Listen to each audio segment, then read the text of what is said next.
sa Ligang Batas. Ms. Grace? Aquino, Angara, Poe.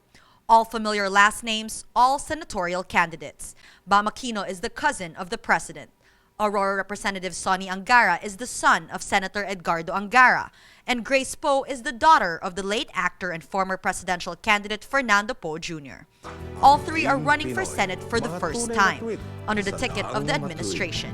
But all three want voters to look at their track records, not their surnames.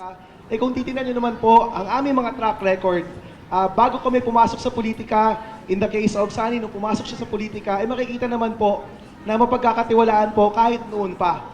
Sana po, hindi nyo lang ako sasamahan dahil pinsan ko po si Pinoy. Opo, pinsan ko po siya, pero sana hindi lang po yun yung rason ninyo.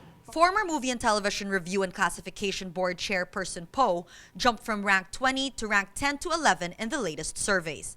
Poe knows it is because of her last name, but says it's okay.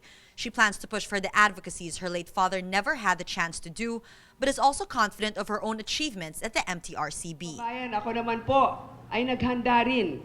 Hindi naman porkit na anak ako ni FPJ, kaya lang ako tumatakbo. At sa MTRCB, kahit 2 taon lang po ang aking trabaho doon, naging malaman at marami po tayong mga nagawa, hindi lamang para sa mga manunood, kundi para rin sa mga industriya ng telebisyon at pelikula.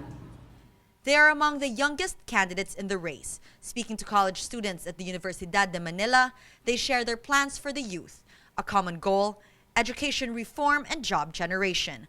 Poe wants students to be able to avail of loans to fund their education. Aquino says the educational system should not just include enrollment to graduation, but enrollment to job placement.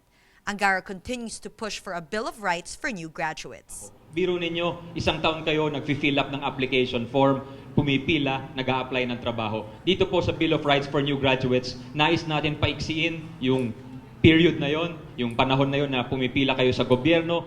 While Poe soars in ratings, Angara sits precariously at 13th place. Aquino rose from 17th to 15th place. But with the campaign season just about to start, the rankings could well change. Proud of their own accomplishments, they hope voters see beyond their names. Although surnames like theirs won't hurt and could be the boost they need to stay in the Magic 12. Natasha Gutierrez, Rappler, Manila.